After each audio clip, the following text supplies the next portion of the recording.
Olá!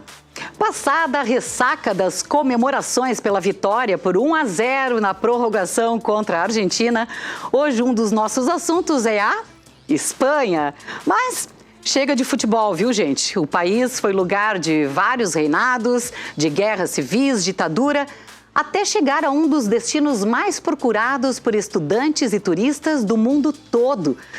Conhecida pela história, gastronomia, clima agradável e qualidade de vida, o país oferece muito mais do que cidades famosas como Madrid e Barcelona. E é para lá que a gente vai ainda nesta edição. E também, Bando de Brincantes lança a audiotransposição poética para o espetáculo Bambu Bambá, para pessoas cegas e com baixa visão. E ainda, o novo ciclo de exposições da Galeria Icarta. O Revista começa agora.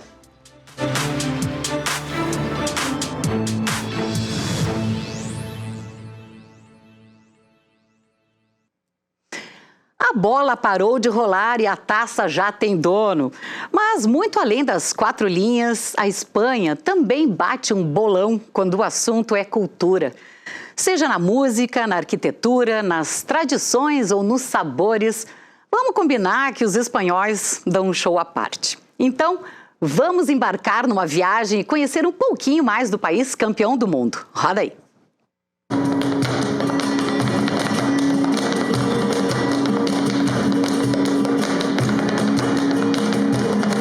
Das Calles de Madrid às Ramblas de Barcelona, a Espanha é um país de muitas identidades. Já foi império, hoje é uma monarquia parlamentar e carrega na história as marcas de reinados, guerras e da ditadura do general Francisco Franco.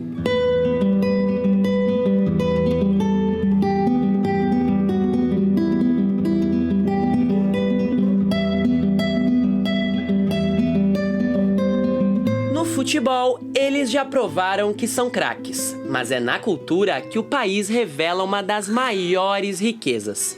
Do flamenco ao famoso ritmo das castanholas, a Espanha é um daqueles lugares em que a história e a tradição andam lado a lado. E entre tantas tradições, a gastronomia tem um lugar especial em Porto Alegre. Afinal, existe uma Barcelona no Bonfim. E faltava mais um toquezinho de Espanha para trazer de gol. Não foi só a herança lusitana que tem aqui, a soriana. Os espanhóis têm seu quinhãozinho de apoio. E a gente consegue trazer isso culturalmente com um pouquinho de algumas lembranças, com docinhos, salgadinhos, alguma coisinha para festejar com um tom, com nuances de Espanha. Esse toquezinho espanhol que faltava por aqui já virou parte da rotina de muitos gaúchos. É o caso do seu Henrique e da dona Isabel, que tem a resposta na ponta da língua sobre a culinária do país. Tem um sabor diferenciado, caseiro, né? Tem um gosto todo familiar, né? É um gosto de infância, assim, é um sabor de infância, que nem a gente diz.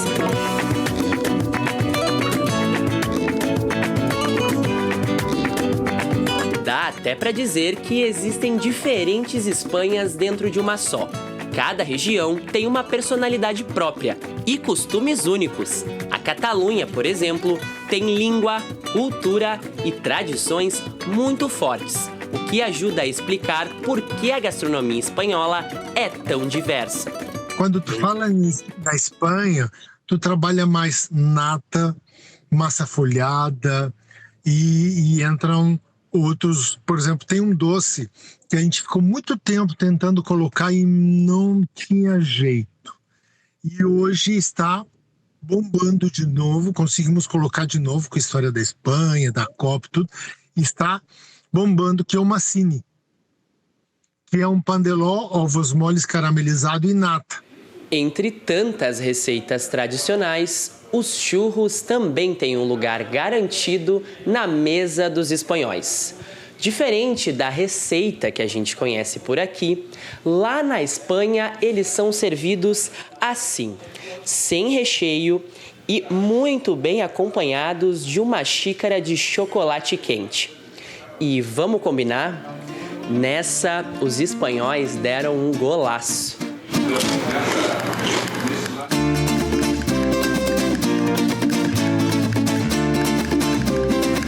Ele vai só com açúcar. Mal e mal aparece a canela. Aqui que se incorporou doce de leite, se incorporou a canela, para dar um tom mais brasileiro da coisa. Mas o churros não é nem recheado. Lá a gente passa nas praças, pega meia dúzia de churros num pacotinho e vai comendo na rua. Como acontece com toda boa receita, a culinária espanhola também foi ganhando novos ingredientes e novas versões pelo caminho. Foi assim que muitos clássicos passaram a ter um sabor bem latino-americano.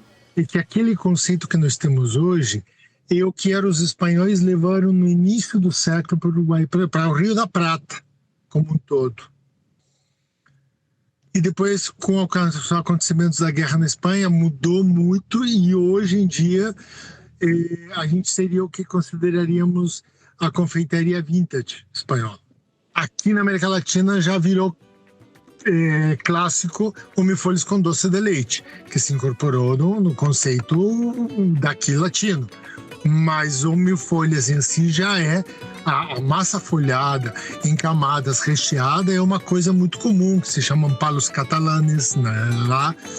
E lá, às vezes tu vai e tu pede, me dá um palo e recheia com presunto e queijo. Sabe que nem faz um cacetinho aqui?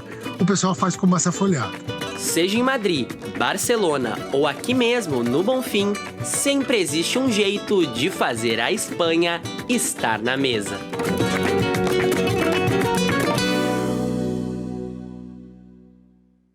Ai, meu Deus, quanta coisa linda! Não sei nem por onde começar, mas a gente segue aqui nas Castanholas, agora com o Pedro Souza, que é diretor artístico do Tablado Andaluz, e o historiador Raul Dias Godinho. Olá, pessoal, tudo bem? Tudo bom, boa Bem-vindos! Obrigado. Gostaram do material? Sim, muito bacana, interessante. Né? Sim, matando saudade do tempo que eu vivi lá, né? Morei lá, então isso comia churros com chocolate também. Coisa boa. Conheci bastante coisa da cultura. E aqui também a gente vive isso na família, lá no Tablado Andaluz, já há 35 anos, que é uma escola de dança, né? Que a minha mãe é bailarina, meu padrasto também é bailarino. Eles trouxeram o flamenco aqui para o Rio Grande do Sul. Olha. Começaram, né, com o tablado lá há 35 anos. E hoje em dia já saiu só da sala de aula. E o Tablado é um restaurante também, tem paellas, tem show de flamenco, para quem quiser passar uma noitada espanhola e conhecer mais da cultura, fica o convite para ir lá no Aqui em Porto Tablado. Alegre, né? Sim, bem hoje pertinho. Inclusive tem um evento especial lá, que é uma noite... eu não estou mais morando aqui, né? Tô visitando... Tá morando na Espanha? Não, tô morando em Vitória agora, no Espírito Santo. Ah, já morei lá, viu? Né? Depois vamos trocar uma ideia. E daí, quando tem férias de inverno, né, de verão, eu venho pra cá e a gente tem cursos, né, que eu dou também. A Bárbara, que a mulher tá aqui, ela vem dar aulas também. E a gente tem show hoje lá com a cena completa, né? Com guitarra flamenca, com cante, carrom e com baile também. Baita programa. Paella, nossa, e crema tudo. catalana, churros, tudo. Mas no final, né? A gente vai falar mais sobre flamenco, obviamente. Mas agora eu quero saber dos dois, assim, porque afinal a gente acabou de sair de uma Copa, né, do mundo. A Espanha é vitoriosa. O que será que representa mais hoje em dia, na opinião de vocês, para a Espanha, quando a gente lembra da Espanha? O flamenco ou o futebol? O que tu acha, Raul, do que é historiador? É uma ótima pergunta. Mas eu acho que hoje em dia seria o futebol, né? Pelo contexto até o pessoal atual. do Flamengo vai acabar concordando pelo contexto. Mas é uma questão bastante curiosa, né? Porque a própria seleção espanhola, ela marca o que o texto que vocês apresentaram agora destaca, né? Que não há uma Espanha, né? A gente tem essas Espanhas diversas, tem País Basco, tem Catalunha, tem Andaluzia, né? E isso foi um dos problemas que teve por muito tempo da própria seleção espanhola não se ajustar em si, né? Jogador do Barcelona não falava com o jogador do Real Madrid, Exato. que não falava do País Basco ali, que é Atlético Bilbao, se eu não me engano. No Bilbao tem a questão de que jogadores que não são da província, né, que não são do País Basco, não podem jogar no time. Exato, Tinha exato. essas coisas que dentro do país eles têm essas rivalidades. Mas uma coisa que eu achei muito bonita E o foi país quando... pequeno até, relativamente falando, né? Perto do Brasil. E tem essa diversidade de línguas, inclusive várias línguas oficiais, né? Sim, Mas segue, por favor, Pedro. Não, que quando teve a comemoração de eles levantarem a taça, cada jogador entrou com a bandeira da sua província. Então tinha da Andalucia, tinha da Catalunha, tinha do País Basco, né? Tinha de todos eles. E isso é muito legal de ver como que dessas divisões, essas diferenças, todos eles construíram essa seleção campeã. Essa unidade, né? seleção campeã. E aproveitar também, né, o Raul aqui que é historiador, por que tem essa diversidade de línguas, assim, se é que dá para resumir em breves palavras, assim? Sim. Bom, então, basicamente, para fazer um grande resumo, todos os países que existem na Europa tinham essa diversidade linguística, né? A França tinha essa diversidade linguística, o próprio Portugal, que consegue ser menor que a Espanha, tinha a região de Portugal que falava português e região que falava o galego-português, né? O gaélico também. Só que o que a gente teve? A partir do século XIX, do século XVIII especialmente, a gente teve um forte processo de formação do nacionalismo. Né? Essa ideia de formação nacional. Tu vai ter uma escola pública que ensina um jeito correto de ser francês, um jeito correto de ser uruguaio, brasileiro, por aí vai. E aí isso passa por essa identidade nacional. Mas a Espanha, ela nunca conseguiu ter... Madrid nunca teve toda essa força sobre todas essas outras regiões, justamente pela forma que a Espanha se construiu. Então a gente volta lá atrás, né? Espanha e Portugal foram dois países que foram dominados pelos mouros, né? Foram dominados pelos muçulmanos, né? Dominados ali por essa mesma população que está no Marrocos, que está na Argélia. Que chamam mouriscos também, né? Que eu estava pesquisando, mouriscos. Isso. São populações do Império Árabe, né? E quando vai se fazer o processo de reconquista espanhola, né? Esses reinos, eles vão ganhar muita força e muita autonomia para fazer essa reconquista. Então, ali, para cada um dominar o seu espaço e conseguir fazer essa segunda cruzada, né, essa recuperação contra esses exércitos muçulmanos, se teve que fortalecer esses feudos locais, teve que se fortalecer essas províncias. E aí, depois, para tu correr atrás e estabelecer uma unidade territorial, vai ser muito difícil, né? E esse foi um dos grandes desafios que a ditadura do Franco, que foi comentada ali, vai enfrentar justamente, né? A ditadura do Franco, ela era muito apoiada pelo poder de Madrid. Ela era muito centrada em Madrid e queria espalhar essa cultura de Castela, né? Essa cultura castelhana, que é a cultura de Madrid, ela vai tentar se impor às outras províncias por ali. E aí, no momento que tu tenta impor alguma coisa, as outras províncias, elas vão construir a sua identidade a partir da resistência. Né? Então elas vão construir a sua identidade contrária. Então por isso também, essa tentativa de impor de baixo para cima, já no século XX, ela tem um efeito rebote. Né? Então o Barcelona, voltando ao futebol, o Barcelona é o grande exemplo dessa luta. Né? Até hoje, a braçadeira de capitão do Barcelona é a bandeira da Catalunha.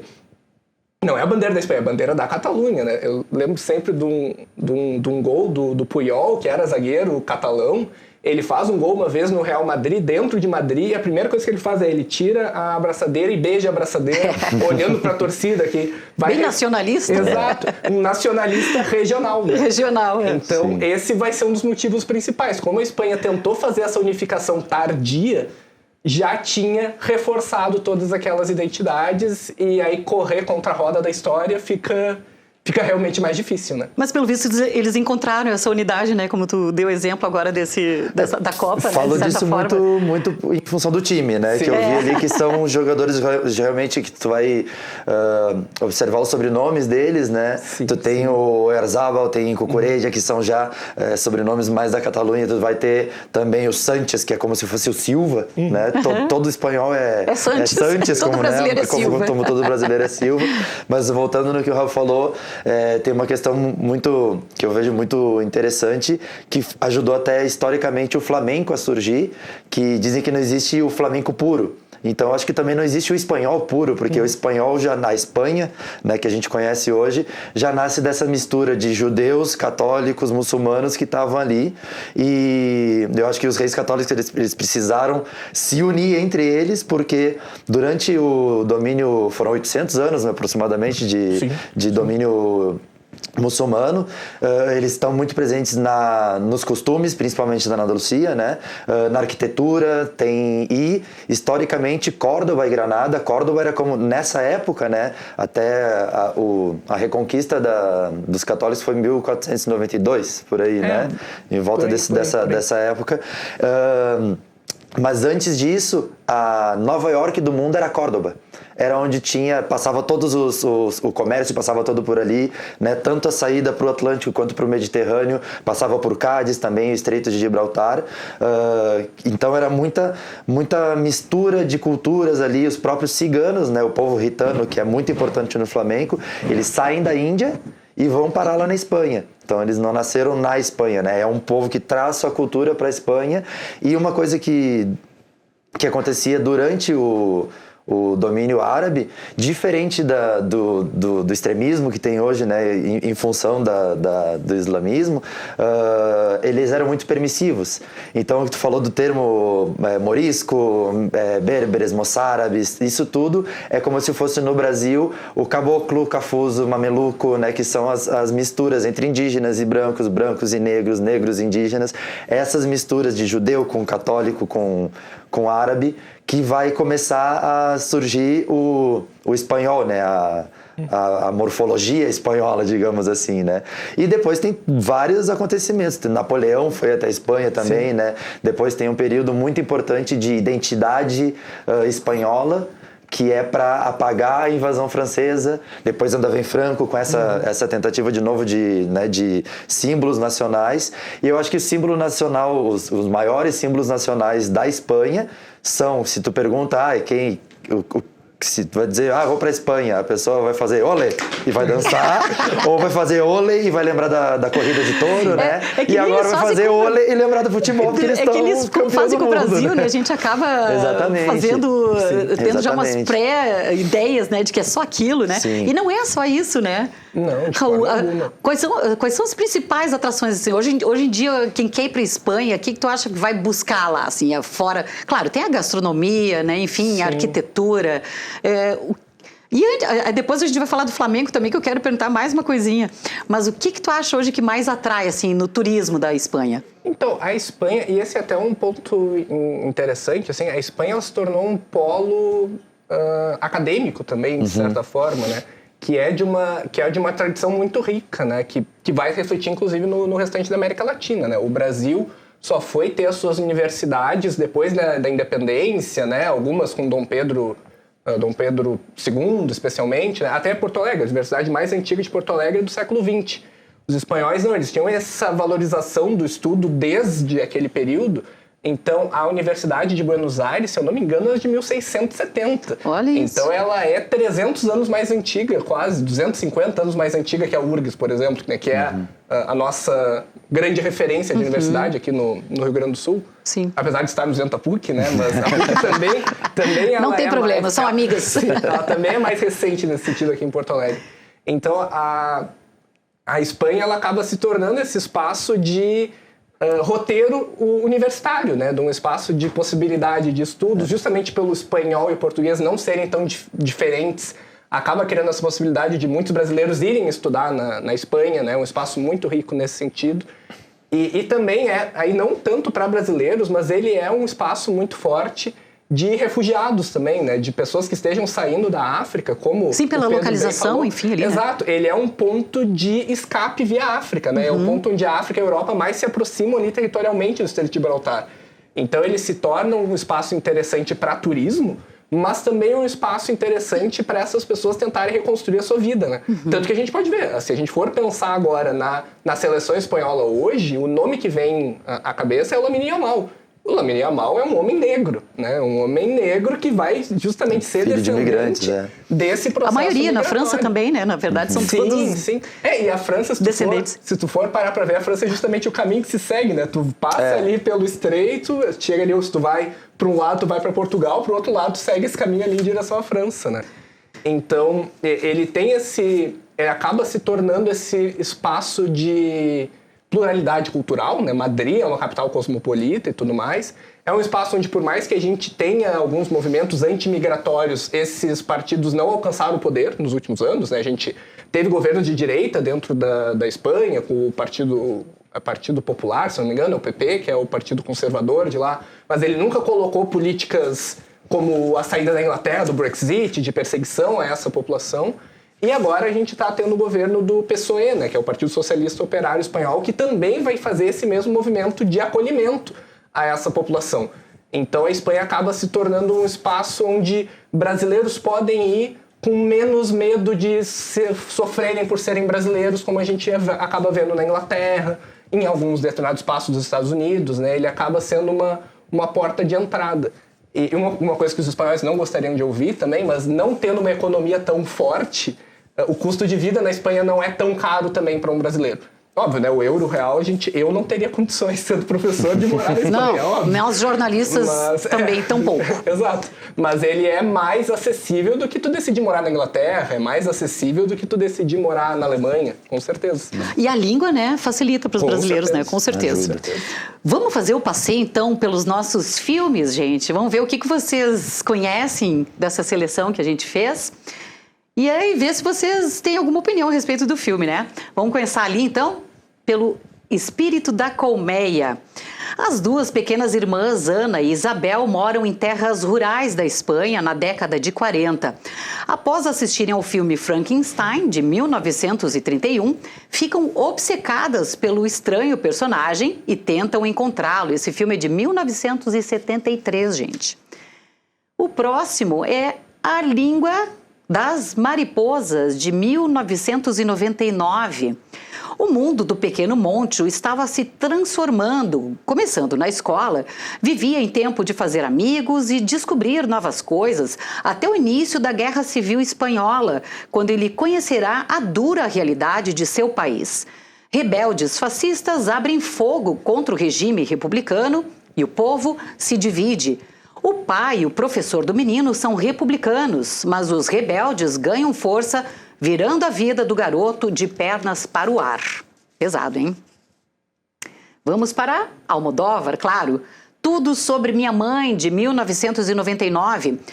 Um provérbio grego diz que apenas mulheres que lavaram seus olhos com lágrimas podem ver claramente. Este provérbio não se aplica a Manuela. A noite em que um carro atropelou seu filho Esteban, Manuela chorou até que seus olhos ficassem completamente secos. Longe de ver com clareza, o presente e o futuro se confundem na escuridão. Ela começa a procurar por seu pai, que se tornou um travesti. Esse filme é clássico, né? Vamos lá para Cria Cuervos, de 76. Ana é uma mulher de tristes lembranças. 2 décadas antes, quando tinha 9 anos, acreditava ter em suas mãos um misterioso poder sobre a vida e a morte de seus familiares. Assim, teria causado a morte inesperada do pai, o militar franquista Anselmo, logo após o doloroso martírio da mãe. Tá aí. As 4 seleções de hoje, vocês viram algum desses filmes, pessoal? Gostariam de comentar? Pedro? Eu não assisti nenhum deles, pra falar a verdade. Mas fica assim, a dica. Esse segundo, né, do menino que tá na infância e daí começa a Guerra Civil Espanhola, eu vi séries que tem, muitas séries espanholas boas falando sobre esse período e realmente é muito marcante essa questão de que a temática de todos os filmes, né, desse especial que fala da Guerra Civil, mas que é um povo que passou por muitos momentos de sofrimento, né, e na Guerra Civil tinha os bandos, né, tu era de um bando ou do outro, então tinha irmãos que politicamente brigavam na guerra, né? Um estando num bando, outro estando no outro, em função da sua orientação política. Era uma guerra dentro da própria família. Tu tinha um tio que guerreava contra um sobrinho, dividiu muito o povo. Então foi uma história muito sofrida, né, da Espanha. Assim. Me lembrou um pouco o momento atual do Brasil. Exatamente. Divisão, que deu imagina uma polarização extrema ao ponto de ter uma guerra civil. De guerra e de se matarem familiares. De familiares realmente pegarem armas contra a própria família. Extremo, né? Mas daí chamando trazendo a brasa pro meu assado, Diga. Eu tenho algumas dicas de filmes que seria Carlos Saura, que é um outro diretor que não constou entre esses, que o Carlos Saura, ele foi muito próximo do Antônio Gades, que é um bailarino emblemático também, e eles têm uma trilogia de filmes que fala sobre o flamenco e sobre a Espanha. Então, para além desses também, Carlos Saura, que é um grande diretor da Espanha. Maravilha, baita dica. Raul, tu viu algum que gostaria de comentar? Eu vi só Tudo Sobre Minha Mãe. Não acho que valha tantos... Almodóvar, né? Não vale... Colocou a Espanha, né? Foi um dos filmes que colocou a Espanha no cenário mundial, né? Do cinema. Exato. Não é o meu filme Não esse, né? Mas Almodóvar. Não é o meu favorito. Não é, né? Mas são muitos, muito bons. Eu gosto muito daquele... qual que é o nome? As Virgens Suicidas, eu acho, que é um filme que se passa dentro de um convento. Mas o Almodóvar é um diretor muito, muito bom, né? Maravilha. Mas eu queria reforçar como é interessante, né? Dos 4 filmes que a gente viu, ele sai logo no finzinho da ditadura do Franco, falando sobre essa questão de monstros, de Frankenstein, e os outros 2 falam justamente sobre a ditadura, né? São da década de 90 falando sobre ditadura, para ver como isso é latente para o cinema espanhol, assim como é latente para o cinema brasileiro também, né? A gente, nos 2 últimas chances agora de Oscar, foi falando sobre esses traumas, como a arte é um espaço poderoso para lidar com traumas pessoais e com traumas coletivos, né? Outro filme que é bem, bem forte no cinema espanhol também, por mais que o diretor seja mexicano, a produção é espanhola, é O Labirinto do Fauno também. Né? Esse vai falar, é recente, né? Que vai falar de novo desses traumas todos. Mas acho importante destacar também ali o Tudo Sobre Minha Mãe e toda a obra do Almodóvar, que não se resume a isso apenas também, né? As tensões políticas, tensões de gênero dentro da Espanha, elas são muito, muito mais amplas, né? Não podemos resumir a história do país a um período ditatorial. A gente quis colocar, né, um pouquinho da Espanha aqui, tem muita coisa para falar. A gente vai terminando por aqui. Agradeço muito a presença de vocês, gente. Muito obrigada. Vocês enriqueceram o programa. Tive aula de história aqui, mesmo que breve. Muito obrigada, viu? A gente que Até uma próxima vez. E viva a Espanha! E viva o Brasil! E olha só que legal, gente. Neste sábado, a Cinemateca Capitólio faz uma sessão comemorativa aos 40 anos do filme Veludo Azul. A sessão é às 9 da noite e celebra as 4 décadas de lançamento do cultuado Veludo Azul, ou Blue Velvet, filme que consagrou o então jovem cineasta David Lynch. O filme é considerado um dos marcos do cinema americano dos anos 80 e obra central na filmografia do diretor, que foi indicado ao Oscar.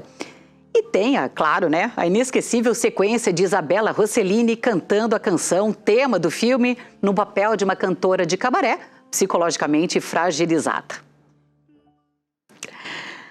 A seguir, no próximo bloco, vamos conhecer um espetáculo com audiotransposição poética para pessoas cegas e com baixa visão. A gente já volta.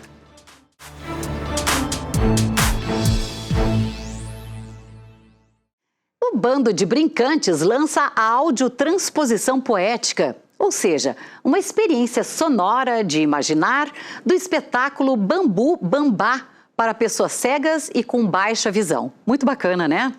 Conosco, a Viviane Jugueiro, diretora, atriz e dramaturga do Bando de Brincantes, e a Josiane França, consultora para audiotransposição poética. Olá, gurias, tudo bem? Sejam bem-vindas. Tudo certo, obrigada. Vamos explicar, né, o que é essa audiotransposição. Acho que é contigo, Josiane, com a... Na verdade, contigo, nós né? duas temos na ponta da língua. As duas na ponta da língua, tá. Pode começar, Josi. Vou começar com a Josiane. Vai, Josi. O que é a audiotransposição? Vamos explicar para as pessoas. Pois então, nós temos a audiodescrição, que é o que já vem encenando por aí para pessoas adultas. Mas como nós temos uma sensibilidade com nossas crianças, nossos adolescentes, a gente quer trazer a essência da imaginação.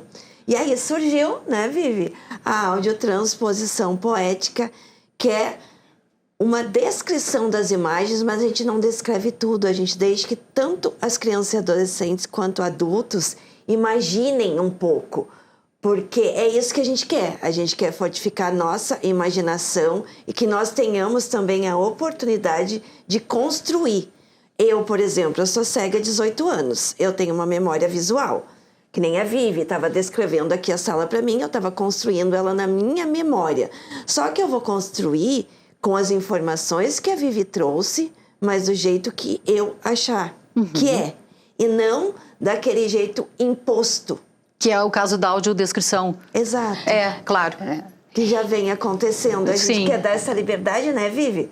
Para que as crianças tenham essa oportunidade de imaginar. Que bacana. Exatamente. Eu vou complementar o Por que favor. a Josi falou, mas antes eu vou pedir para a Josi se descrever bem rapidinho, só o essencial, Josi. Por favor, Tá. vamos lá.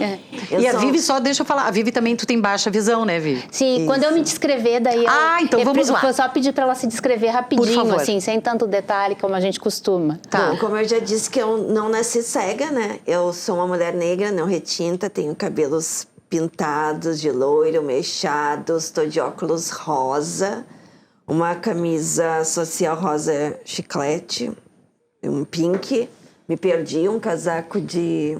Sem tanto detalhe, Josi. Ai, gente, sem muito Colou, detalhe. colou. Pronto. Tá bom. De color. Mas é isso, né? É a Isso. audiodescrição. É, isso daí. Não, é que a gente sempre se descreve porque a gente tem que buscar entender que a gente tem esse público também te assistindo. Né? Claro. E esse público, ele quer saber quem é que está falando sobre isso, né? Eu sou a Lógico. Viviane Jugueiro, eu sou uma mulher parda com amplos cabelos bem volumosos, bem crespos e tenho olhos bem grandes porque eu tenho miopia degenerativa, quase 30 graus de miopia e estou vestindo uma sainha xadrez, o resto tudo é tom de preto. E o meu colar, 2 colares indígenas e um brinquinho indígena. E falando então da audiotransposição poética, ela é uma proposta de fazer com que as pessoas com baixa visão e pessoas cegas tenham uma experiência estética válida, sendo protagonistas da sua experiência. Então, eu como uma pessoa de baixa visão, né, mesmo que com lentes eu recupere bastante da minha visão, muitas vezes eu me davam detalhes que eu não significava muito para a minha experiência. Como uma estudiosa da arte para a infância, o Bando de Brincantes tem 20 anos, né, trabalhando com criança, esse foi o meu foco de desenvolvimento no mestrado, doutorado, pós-doutorado. Eu sempre busquei, na hora a pensar a acessibilidade, como que a gente empodera essas crianças, A né? gente está mostrando um pedacinho lá, né, gente? É o projeto acontecendo, né? Isso. Ali o que Pode vocês falar. estão mostrando é o espetáculo. Esse espetáculo surgiu de uma provocação de uma dramaturgista alemã que me convidou para fazer um espetáculo na Alemanha em 2020 e disse sobre o que a gente gostaria de falar. E aí eu disse para ela que eu gostaria de falar da experiência das crianças nas diásporas contemporâneas. Como que a criança vive esse deslocamento forçado, chegando num país que ela não conhece. Então, para fazer esse espetáculo, que depois teve que ser suspenso por causa da pandemia, e aí acabou que eu fui para a Noruega fazer pós-doutorado e esse trabalho começou só em 2023 que a gente retomou. Esse trabalho, para poder abarcar as crianças imigrantes que muitas vezes não falam o idioma, ele foi feito de forma não verbal e também, como ele acontecia em cena, com o Éder Rosa interpretando e o Henrique Jugueiro fazendo as trilhas, era muito acessível para pessoas surdas. Por quê? Porque elas poderiam perceber mesmo sem a interpretação em Libras, né? A gente levou o nosso intérprete de Libras para ele nos validar em relação a isso. E naquela época a gente já estava desenvolvendo a audiotransposição poética do espetáculo A Desconhecida Lenda de Maculelê. né? Mas esse projeto em si que vocês estão fazendo acontece pelo Zoom, né? É Sim, isso? eu vou tentar resumir, mas... Pra gente, porque agora o pessoal tá curioso, né? Quer saber essa história, Claro. como surgiu, enfim, o que que conta, como é que é essa experiência, né? Eu tô curiosa. Então, Te escrever, né? Vai participar. quando a gente... Até porque não é só pra criança, né? Não, É bom adultos também. alertar. Então, a gente, na Desconhecida Lenda de Maculelê, é um trabalho de contexto que a gente colocou vários textos dentro que não precisa de uma audiodescrição. Já no Bambu Bambá, a gente se deu conta que para essa experiência estética ser uma experiência muito válida, ela tinha que ser diferente, a mesma história, mas diferente. Então eu reescrevi toda a dramaturgia, né? E a gente transformou ela tipo numa radionovela, digamos Ai, assim. que bacana. Né? E tu atua, né? Eu atuo. Atua. Né? O Éder Rosa e o Henrique Jugueiro, que aliás são tudo família, meu marido, Coisa boa. nosso filho, e temos, claro, uma equipe muito maior trabalhando junto nos espetáculos. E nesse trabalho, então, o que a gente busca trazer é essa emoção, aquela emoção que a criança se sinta plena. Mas é importante dizer que é para crianças a partir de 9 anos e pessoas adultas. A gente sempre teve, não é para criança pequena, né? A gente trata de temas que a criança pequenininha ainda não está preparada para Claro, é bom absorver, alertar. né? E aguardem a nossa série Ding Ling Rataplá para a primeira infância, já está saindo do forno. Que amor o nome, né? adorei. Vivi, lembrando, E Josi, nos conta. sigam no Insta.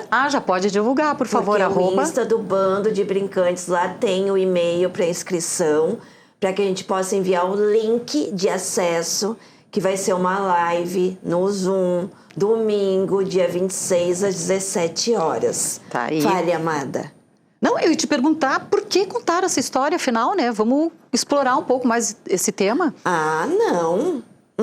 Não quer falar. Não. Vamos deixar para quem quiser se inscrever e estiver bem Não, capaz. acho importante, Só dá uma pincelada. Vivi, então. Sim, é importante a gente falar das nossas funções também, Por né? favor. Porque eu sou dramaturga, sou a criadora do trabalho, e a Josi e o Paulo Fernando Soares, eles são nossos consultores. Como é que funciona? A gente cria, por exemplo, esse trabalho a gente está criando. Primeiro a gente debateu como é que tinha que ser. Né? Como é que eles achavam que era legal e trouxemos as nossas ideias. Depois, eu escrevi todo o texto com base nessa ideia e eu passei para eles escutarem o texto. Entendi. Aí, num PDF, isso não funcionou muito Foram bem. as cobaias. Eles são No bom pessoas sentido. altamente qualificadas, Claro, né? mas precisava... Vocês queriam a opinião deles, né? É Dos isso que eles especialistas. fazem. Mas tem que ter. Claro. Toda a audiotransposição ou descrição de imagens tem que ter um consultor ou uma consultora pessoa cega. Perfeito. Isso. Gente, deve ser uma experiência muito bacana. Eu preciso encerrar, então só pedindo mais uma vez para tu dar o serviço pro pessoal. Domingo, vamos repetir. Domingo, dia 26, às 17 horas pelo Zoom. Entre no Instagram do Bando de Brincantes, que lá tem todas as informações, inclusive o e-mail para vocês se inscreverem e receberem um link de acesso. E Perfeito. também dá para entrar no site bandodebrincantes.com.br e ir direto lá no contato e mandar o e-mail para a gente escrito Bambá Sonoro para participar dessa experiência que vai ser muito bacana e depois vai ter um bate-papo e que tem a parceria do Que grupo... eu tô com um broche hoje do Movimento Brasileiro de Mulheres Cegas e com Baixa Visão, onde eu sou uma das coordenadoras executivas representando a região sul.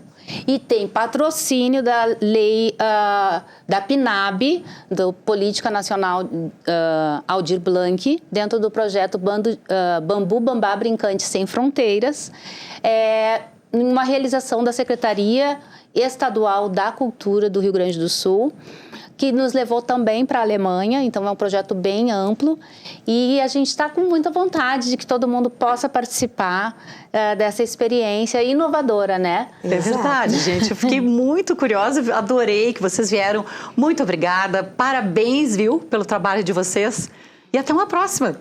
que seja um sucesso. Tá Muito bom? obrigada, te Domingo. esperamos no domingo. Tá bom? Muito obrigada, tá? Um beijo. Beijo, querido. E, gente, no próximo bloco, nós vamos acompanhar uma conversa que eu tive sobre o novo ciclo de exposições da Galeria e Carta. A gente já volta.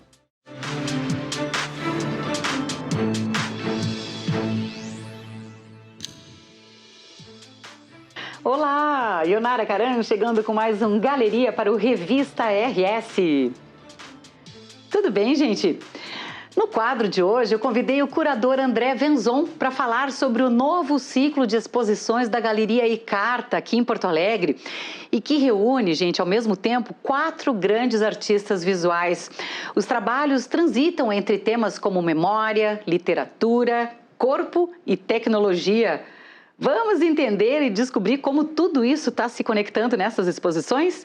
Vamos lá! Olá, André, seja bem-vindo, tudo bem? Oi, Ionara, tudo bem? Tudo bem? Então, 4 artistas de gerações diferentes, né, de linguagem, com linguagens diferentes, como eles se conectaram, né? Vamos falar um pouquinho sobre esse novo ciclo, como esses artistas se encontraram e como surgiu, né, esse trabalho, esse projeto. Então, a Galeria Carta, hoje ela mantém 3 programas expositivos, rodando mês a mês, né? Então, a cada 30 dias, de julho até janeiro do ano que vem, nós vamos encontrar lá na Fundação, na João Pessoa 943, sempre 4 artistas expondo, em programas distintos. Né? Este programa da galeria, ele se chama Artista Mais Artista. Nossa galeria tem 2 salas e já há alguns anos, esse é o 3º ano, nós optamos em tanto convidar quanto receber propostas em duplas de artistas, né? Por uma série de fatores. Um deles é este que tu apontas, os encontros geracionais. Não é? A galeria tem, por excelência, apresentar artistas com uma trajetória, com, digamos assim, uma tradição, um renome, enquanto que o projeto na sala no 2º andar é dedicado a jovens artistas, a artistas que estão expondo pela primeira vez ou até pela 2ª vez, como o caso da exposição em cartaz. E se chama Projeto Potência, justamente porque nós queremos incentivar essa produção que está, digamos, despertando para o mundo da arte. Importante dizer que a Galeria Carta, ela se dedica à produção artística contemporânea no Rio Grande do Sul, né, no campo das artes visuais. E no projeto Professor Artista, Artista Professor, que funciona na recepção da nossa fundação, é uma parede onde a gente procura destacar a produção ou o trabalho daqueles professores artistas, né, que enquanto se dedicaram, né, ao ensino, principalmente no nível fundamental e médio, não em nível universitário, não abdicaram da produção artística. Então, é um espaço que a gente convida e recebe também indicações de professores artistas, artistas professores, né? E reunimos toda essa turma, né, que não é só de diferentes gerações, mas estão em diferentes frentes, né, dentro do campo da arte, atuando, né, como também com práticas artísticas diversas. Então, a gente consegue, ao mesmo tempo, democratizar o acesso para diferentes perfis artísticos e também apresentar diferentes linguagens, que, aliás, é uma característica da arte contemporânea, né? Os artistas contemporâneos trabalham com diferentes materiais, com diferentes técnicas, exploram diferentes poéticas, né? Então, no momento, nós temos, além da Bina Monteiro, né, com o Tempo Reverso da Matéria, que a gente já trouxe ela aqui, que apresenta algo que também é muito próprio, né, deste mundo da imagem, da comunicação, né? Hoje, a imagem, ela, a imagem imaterial, né, a imagem que os artistas colecionam, como é o caso da pesquisa dela, também é objeto de pesquisa, né? Nós temos, então, uma artista que trabalha a partir da imagem, a fotografia, questões da escultura, né, e do próprio defeito da imagem, né, cria o próprio defeito na imagem, provoca o nosso olhar a pensar sobre como nós estamos guardando as imagens que são produzidas hoje, todas essas imagens virtuais, né? Que elas também sofrem com um o desaparecimento. Bombardeio, né, o tempo inteiro de imagens. Né? Então, os artistas sempre nos mostrando, os artistas contemporâneos, como olhar para este mundo, como pensar este mundo, né? E assim como nós temos lá a fotografia de uma estátua de Zeus, né? Esse pai da mitologia grega, né? Nós temos... Daí de outro artista, ou é da Bina? Da Bina mesmo. Ah, sim. Nós temos na outra sala uma série de retratos do pai do artista Gus Bozzetti. A exposição se chama Se Você Ficar um Pouco Mais. Pois então, eu gostaria de... Vamos dividir para a gente explicar para as pessoas, né? Tu fizeste a curadoria de duas delas, né? Dessas que é o Tempo Reverso da matéria, né? Da Bina. Se Você Ficar um Pouco Mais, do Gus Bozzetti. Ambos projetos do artista, mais artista, né? E vamos falar sobre as outras duas também, né? Sim. Sobre Posições, da Leila Kniznik, é isso? E 19 personagens da procura. De Laura Castilhos. Agora, isso, vamos lá. Posso retomar pelo Gus Bozzetti? Por favor. Então, o Gus parte de uma foto 3x4 do pai dele, que foi encontrada dentro de uma roupa num armário. E o pai dele já é falecido, né? Mas ele estava esquecendo do rosto do pai. Então, também neste processo de que as imagens não desapareçam, que o artista, principalmente o artista contemporâneo, ele está preservando, muitas vezes ele está construindo ou reconstruindo, né? São diversas operações. A gente tem ao lado de uma exposição de fotografia, uma exposição de desenho e pintura, né? E a fotografia não é a mera fotografia, é uma fotografia que parte da escultura renascentista, né? No caso da Bina. E do Gus, parte da foto de um pai dele.